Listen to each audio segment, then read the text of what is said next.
Hi అండి, నమస్తే. నేను మీ doctor Naveen Thota, consultant neurologist, సెండ్నీ సిటీ హాస్పిటల్, విజయవాడ. మోస్ట్ కామన్గా మన ఓపీకి వచ్చే వాళ్ళలో చాలా మంది తీవ్రమైన తలనొప్పితో బాధపడతా ఉంటారు. వాళ్ళ స్కాన్స్ కానీ ఎంఆర్ఐస్ కానీ అన్ని నార్మల్గా ఉంటాయి. సో వీళ్ళు అడిగే క్వశ్చన్ అండి, మా స్కాన్స్ అన్ని నార్మల్గా ఉన్నాయి కదా, మాకు తలనొప్పి ఎందుకు వస్తుందని అడుగుతూ ఉంటారండి. సో మనం చూస్తే దీన్ని 2 కేటగిరీస్గా మనం విభజించవచ్చు. ఒకటి 50 ఏళ్ల లోపు వాళ్ళు, 50 ఏళ్ళు పైబడిన వారు. సో 50 ఏళ్ళ లోపు స్కాన్స్ నార్మల్గా ఉండి వచ్చే తలనొప్పి, తీవ్రంగా వచ్చే తలనొప్పి మైగ్రేన్ అండి. 50 ఏళ్ళ పైబడి ఇది 2వ కేటగిరీ. వచ్చే తలనొప్పి జెయింట్ సెల్ ఆర్థరైటిస్ ఆర్ రోగనిరోధ శక్తిలో ఇబ్బంది వల్ల రక్తనాళాల మీద పనిచేసే ఒక డిసీజ్ వల్ల వచ్చే తలనొప్పి అండి. సో ఇందులో ఫస్ట్ కేటగిరీ చూద్దామండి. 50 ఏళ్ళ లోపు తీవ్రమైన తలనొప్పి, స్కాన్స్ నార్మల్గా ఉండి రోజువారీ పని వాళ్ళు చేసుకోలేకుండా నెలకి 5 నుంచి 6 సార్లు తలనొప్పి వస్తా, అంటే 5-6 రోజులు, రోజుకి 7-8 గంటల పాటు తలనొప్పి వస్తా, ఈవెన్ వాళ్ళ జాబ్కి సెలవు పెట్టాల్సి వచ్చే తలనొప్పి అండి.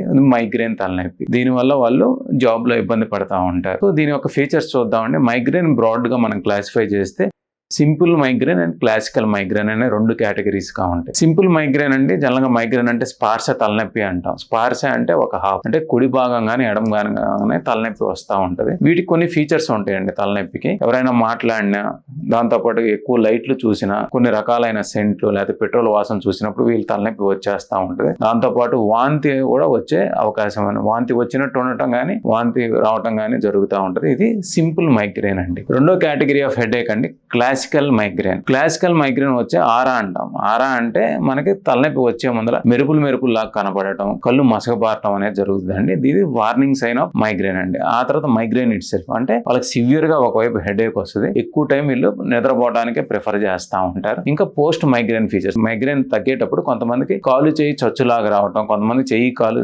పట్టుకోల్పోవటం అనేది జరుగుతుంది. చాలా మంది ఇది పక్షవాతం అనుకుంటారు, కానీ ఈ క్లాసికల్ హిస్టరీ కనుక మనం తీసుకుంటే వీళ్ళది మనం క్లాసికల్ మైగ్రేన్ అనే ఒక డిజార్డర్ అనేది మనం ఐడెంటిఫై చేసి సరైన థెరపీ చేయాలండి. జనరల్గా వీళ్ళ స్కాన్స్ అనేవి నార్మల్గా ఉంటాయండి, కానీ డెఫినెట్గా వీళ్ళకి ఇమేజింగ్ అనేది అవసరం అండి. ఎందుకంటే కొన్ని రకాలైన కణాల జబ్బుల్లో కూడా ఇటువంటి తలనొప్పి అనేది వస్తూ ఉంటుంది. ఇప్పుడు ఈ మైగ్రేన్కి ట్రీట్మెంట్ ఎలా ఉంటుందో మనం చూద్దామండి. ఒకటి ఫార్మకలాజికల్, రెండోది నార్మల్ ఫార్మకలాజికల్, అంటే మందుల అవసరం లేకుండేది. అందులో లైఫ్ స్టైల్ చేంజెస్, కొన్ని రకాలైన ఫుడ్ హ్యాబిట్స్ అనేవి మార్చుకోవాలి. అందులో sweets, chocolates, bakery products, ice creams, cool drinks, ఫ్రిడ్జ్లో ఐటమ్స్, కేక్స్, బర్గర్స్ అనేవి కంప్లీట్గా అవాయిడ్ చేయాలి. రోజువారీ ఫిక్స్డ్ లైఫ్ స్టైల్ ఉండాలి, అంటే టైం టు టైం అట్లీస్ట్ మన సాయంత్రం పూట 6 to 7 hours అనేది నిద్ర అనేది ముఖ్యం. అతి ముఖ్యమైనదండి, వీళ్ళు ఆల్కహాల్ అనేది అవాయిడ్ చేయాలండి. 2 మెడికేషన్. ఎవరికి మెడికేషన్, ఎటువంటి మెడికేషన్ అవసరం అనేది మనం ఇప్పుడు చూద్దామండి. ప్రొఫైలాక్టిక్ మెడికేషన్ అంటే తలనొప్పి రాకుండా కొన్ని మందులు వాడాల్సి వస్తుంది. ఇవి 2 నెలల నుంచి 3 నెలలు వాడాల్సి వస్తుంది. ఇది ఎవరికి అవసరం అంటే ఈ తలనొప్పి నెలకి 4 నుంచి 6 సార్లు రావడం, లేకపోతే ఒక్కరోజే వచ్చినా కూడా తీవ్రంగా 24 గంటల కంటే ఎక్కువగా ఉంటే కనుక మనం ఈ ప్రొఫైలాక్టిక్ మెడికేషన్ అనేది వాడాలండి. రెండోది, తీవ్రమైన తలనొప్పి వచ్చింది, తట్టుకోలేకపోతా ఉన్నాం, దీంట్లో మాత్రం అబార్టివ్ మెడికేషన్ అనేది వాడాల్సి వస్తుంది, సో దట్ వాళ్ళు దినచర్య వాళ్ళు చేసుకోగలగటానికి.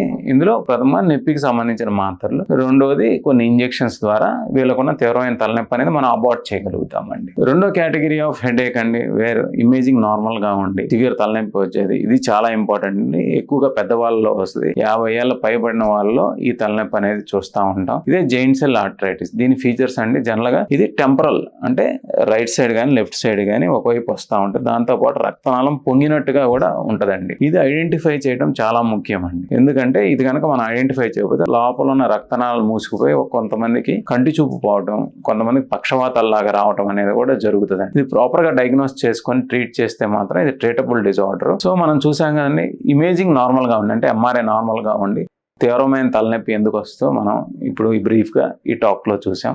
సరైన వైద్యం చేసుకోగలిగితే కనుక ఈ తలనొప్పుల నుంచి రిలీఫ్ ఉండి మన దినచర్య మనం చేసుకోగలుగుతామండి. Thank you.